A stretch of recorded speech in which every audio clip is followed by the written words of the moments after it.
At 92 years old, Willie Nelson is finally talking about John Denver. Willie Nelson was born on April 29, 1933 in a small town called Abbott, Texas. He was raised by his grandparents during the Great Depression because his parents split up and left to find work. Little Willie fell in love with music really early. His grandparents loved music too, and they got him his very first guitar when he was just 6 years old. By the time he was 7, he had already written his first song. And by 9, he was already up on stage performing at local dance halls and honky-tonks with his sister Bobby, who played piano, and the two of them kept doing that together their whole lives. When Willie grew up, he worked all kinds of random jobs, like being a radio DJ, selling vacuums, farming, and even selling Bibles, all while trying to make it big in the tough world of country music.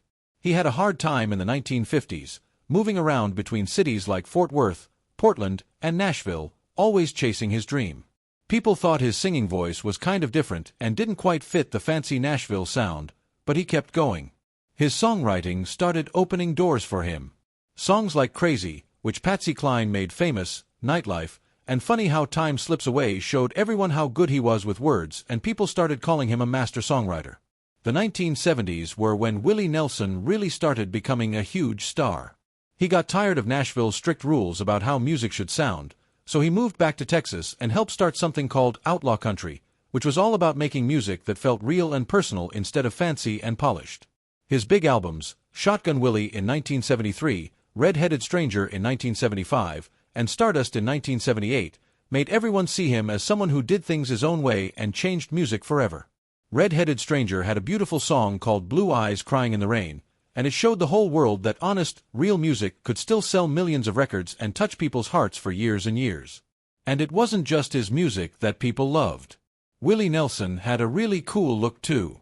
He had long braided hair, a bandana, a worn-in face, and he was always carrying his guitar named Trigger, which became just as famous as he was. But it wasn't just about how he looked. Willie was the kind of person who wasn't afraid to speak up about things that mattered. He has always fought hard for farmers' rights, for legalizing marijuana, for animals, and for taking care of the earth. Back in 1985, he teamed up with Neil Young and John Mellencamp to start something called Farm Aid, a big concert that raises millions of dollars to help American farmers who are struggling. Willie has always loved working with other artists too. Over the years, he made music with all kinds of people across all different types of music, from Waylon Jennings, Merle Haggard, and Johnny Cash to Ray Charles, Dolly Parton, Sheryl Crow, Snoop Dogg, and Norah Jones. He was also part of a supergroup called the Highwaymen, which included Jennings, Cash, and Chris Christopherson, and they were like the ultimate team of country music legends. The fact that he could move between so many different styles of music while still being totally himself shows just how special he really is. Even though life threw a lot of hard stuff at Willie, like money problems, marriages that didn't work out, and big fights with the IRS, he never gave up. He kept making music, kept going on tour, and kept fighting for the things he believed in. Even when he was in his 80s and 90s, he was still putting out new albums, writing books, and performing live. He never seemed to get tired. His voice, which sounds a little rough but also really warm, is something you'd recognize anywhere, and the deep, thoughtful way he looks at music and life has never changed. Willie Nelson isn't just a country music star. He is a true American treasure, a poet, a storyteller, and someone who shows what it means to never quit. He's put out over 100 albums, won Grammy Awards, received Kennedy Center honors, and was inducted into the Country Music Hall of Fame. Most importantly, he has won the love and respect of people all over the world. Even after turning 80, Willie Nelson kept surprising everyone and showing what it really means to keep working hard at something you love no matter how old you get. His energy, creativity, and passion for music stayed super strong, which inspired younger artists and fans everywhere. In 2014, just before his 81st birthday, Nelson put out a really well-loved studio album called Band of Brothers. This album was a big deal in his career, not just because of his age, but also because it was his first album in a long time that was mostly filled with brand new songs he wrote himself. The album had that classic country sound mixed with his deep storytelling style, and people loved it for being honest and thoughtful. Longtime fans and music critics both praised it and said it felt like Willie was totally back to his best. What made it even more awesome was that Band of Brothers hit #1 on the Billboard Top Country Albums chart, which proved that Willie was still totally relevant and popular even as country music kept changing all around him. The album's success showed everyone that getting older hadn't slowed Willie down one bit or made it any harder for him to connect with people through his voice and his guitar playing. Willie Nelson has also made a big mark in movies and TV, not just music. Over the years, he moved from recording studios to movie sets like it was no big deal, and people loved seeing him on screen because he was just so naturally charming and fun to watch. He showed up in all kinds of different film roles that let people see not only how legendary his music was, but also his cool personality and funny side. One of his most talked about movie moments was in the 1979 film The Electric Horseman, where he starred with Robert Redford and Jane Fonda.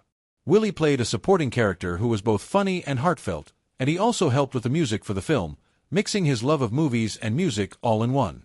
In the 1996 family movie Starlight, Nelson played a sweet grandfather type of role and warmed everyone's hearts with his gentle personality, making fans of all ages fall in love with him even more. His naturally laid-back and funny side made him a great fit for lighter, fun movies too. In The Dukes of Hazzard in 2005, which was a movie version of the classic TV show, Nelson played Uncle Jesse, a role that let him bring his Texas roots and funny charm right to the big screen.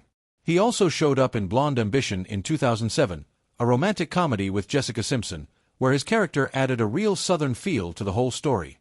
He even showed he could laugh at himself when he made a cameo in the fashion comedy Zoolander 2 in 2016, which made audiences crack up and reminded everyone that he was still totally cool and part of pop culture. All these movie roles helped make Willie Nelson not just a music legend, but a beloved pop culture icon that people of all ages and generations really connect with. The fact that he kept being active in both music and movies well into his 80s shows just how much passion, toughness, and love for his craft he has always had, and very few people in history can match that kind of legacy. Willie Nelson, the iconic American country music legend whose career has gone on for more than 6 decades, has had a really colorful and full personal life, especially when it comes to love and family. Over the years, he has been married 4 times, and each marriage was like a new chapter in his life that showed the challenges, changes, and lessons that went right along with his music career. His first marriage was to a woman named Martha Matthews back in 1952. That marriage lasted a full 10 years, but it was really rocky and tough. Willie has been open in his books about how difficult and sometimes even violent things got, made worse by his drinking and the stress of trying to make it in music. Together, Willie and Martha had 3 kids named Lana, Susie, and Willie Billy Hugh Nelson Jr. Sadly, their son Billy later took his own life in 1991, which was one of the most heartbreaking moments of Willie's entire life, something he has talked about with deep pain and honesty over the years. After his first marriage ended, Willie married a country singer named Shirley Collie in 1963. Their relationship started as a team effort in music since Shirley was a singer herself, and the two worked together on music in the early 60s. But the marriage ended in 1971 after Shirley found out that Willie had secretly had a child with another woman named Connie Kupka while they were still married. That secret coming out ended their marriage and led right into his next relationship. Connie Kupka, who was the mother of Willie's daughter Paula Carlin Nelson, became his 3rd wife not long after that. They got married in 1971 and later had another daughter named Amy Lee Nelson. Connie stayed by Willie's side through some of his hardest years, including his battles with the IRS and problems with drugs. Even though they went through so much together and had 2 daughters, the marriage eventually ended in 1988.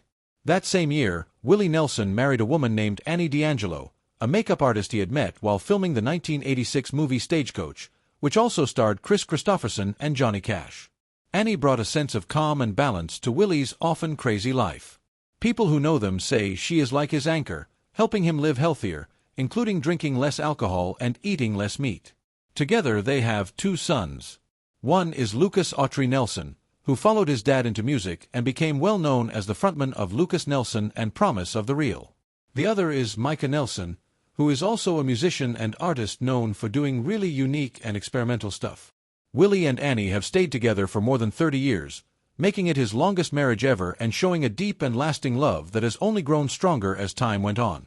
In recent years, Willie and Annie have made their home on the Hawaiian island of Maui, where they live quietly, surrounded by beautiful tropical scenery, close friends, and family. Their home is a peaceful getaway from the busy world of fame and touring. It's not just a place to rest, but a symbol of the peace and happiness Willie has found in his later years. Even though some sources sometimes get her name wrong and call her Marie, his wife is actually Annie D'Angelo, and the two share a truly strong and loving bond built on respect and care for each other. All in all, Willie Nelson has 7 children from all these relationships, and each one is a unique piece of the story of his life. Even through all the highs and lows, the personal losses, and the tough lessons learned along the way, Nelson has always stayed deeply devoted to his family. He has often found inspiration for his music in the people he loves most. His kids especially have played huge roles in both his personal life and his career, and many of them have carried on his spirit of creativity and artistic expression in their own ways. Now well into his 90s, legendary country icon Willie Nelson has lived a life just as rich and interesting as the American land he loves to sing about. From outlaw country to gospel and blues, Nelson's career has gone on for more than 7 decades, and he has crossed paths with some of the most important people in the history of music. But out of all the famous names that have come and gone through his life story, one name that fans have always wondered about, but that Nelson has almost never talked about publicly, is fellow singer, songwriter, and beloved American folk icon John Denver. Now, in a rare and touching moment of openness and honesty, Willie Nelson, at 92 years old, has finally shared his memories, thoughts, and feelings about the late Denver, giving everyone a sweet and revealing look at a friendship the public never really got to see. For a long time, a lot of fans wondered how Willie really felt about Denver. The two artists were in different but connected parts of American music. Denver, with his clear voice and songs about nature, was seen as a symbol of clean-cut, warm-hearted optimism in the 1970s, while Nelson, with his braids, his unfiltered style, and his deep roots in rough outlaw country, stood for something more rebellious. Even so, Willie now says he always had a deep respect for John Denver's honest music, his beautiful songwriting, and his dedication to protecting the environment. Nelson says Denver was a soul that sang from the mountains and meant every word of it. Willie also shares that even though they didn't tour together or make music together as much as some people might think, there was always a strong sense of respect and connection between them. They ran into each other often at charity concerts and TV specials, especially in the late 1970s and early 1980s, when both men were speaking up for causes they cared deeply about. Denver was fighting for nature and wildlife, while Nelson was fighting for family farmers and rural communities. Willie now reveals that backstage at one of those events, the two of them had a really deep conversation about how hard it is to be famous while still staying true to who you are. John told me he just wanted to write what he felt and sing it honestly, no matter what New York or LA thought, Nelson remembers. That hit me deep. I respected that. Nelson also opens up about how deeply he was affected when Denver tragically died in 1997 in a plane crash off the coast of California. At the time, Willie didn't say anything publicly. But in private, he admits he grieved the loss of one of the gentlest voices America ever had. Now, looking back on all the years since, he says Denver's music still moves him, especially songs like Take Me Home, Country Roads, and Sunshine on My Shoulders. Willie says, "You can feel the love in those songs. They were never just hits. They were gifts."